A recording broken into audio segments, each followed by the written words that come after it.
Yo, what is good? My anime people, what is good? Daikun is really, well, like, this was another example of like old school storytelling. We know for a fact that this story probably could have ended uh, with this episode if they actually got into the fight. But thanks to all of the character development gotten over time, it's pretty clear that they wanted us to understand a little bit of everything Pope, which was weird. Like I was just shocked that the Demon King actually let it rock, which or the Dark King, which at the end of the day, if you think about it, bro, he definitely could have used that time to get a little bit of a breather. So I wouldn't be surprised if he himself is enjoying those talks because he needs it.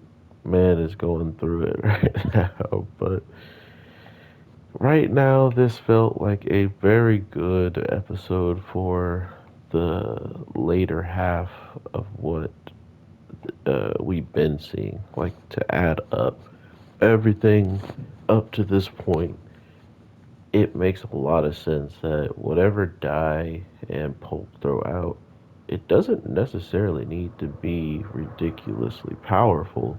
It just needs to be consistent and it needs to do some damage. Unfortunately, it's like good luck doing that damage with how far gone their strength is, how far gone like their hope was at one point in time during this. But like Dai says, it's because of his best friend coming through time and time again with the final speeches, with just like the support in general. It makes it that much better when we see how much they mean to each other, right? Without the speech, without Pope really understanding what's going on between the Dark King and the Dragon, who both wanted to rule the surface world, it clearly shows how much more growth is needed from uh, these characters to even be able to contest with King Vaughn on a solo level, right? Like, imagine if Dai was actually strong enough to fight this whole battle by himself. He may have been close to, but because of the first battle with the old man form, he winds up pushing himself ridiculously during that.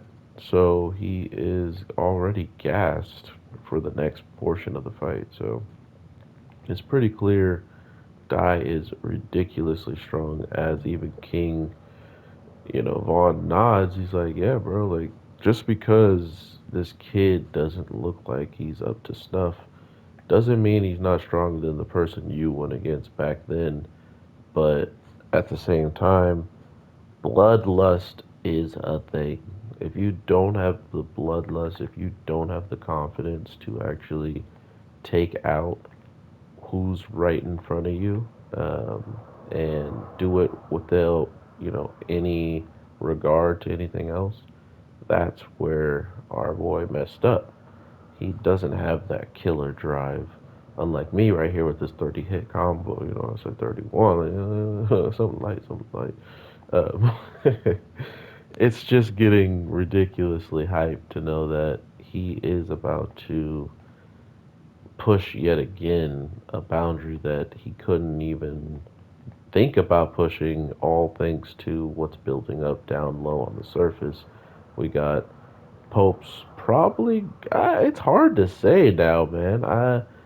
If I'm guessing, and we see who everybody ends up with, this is getting really tough.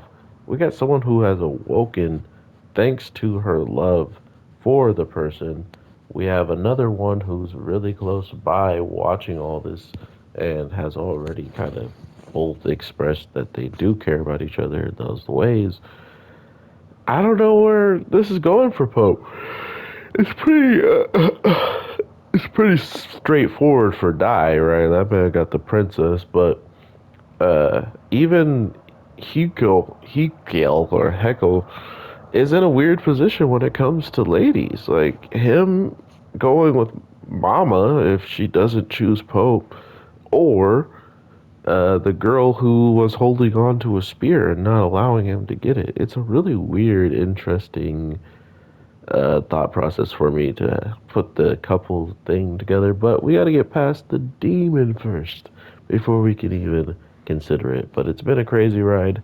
It's almost over, but of course we got to watch every step of the way and see exactly how things turn out. So I hope y'all are having an awesome one. Please do like and subscribe. It helps the video out tremendously, and I will definitely be checking out for your comments. Hope you guys have been good. I'll talk to you in the next one. Peace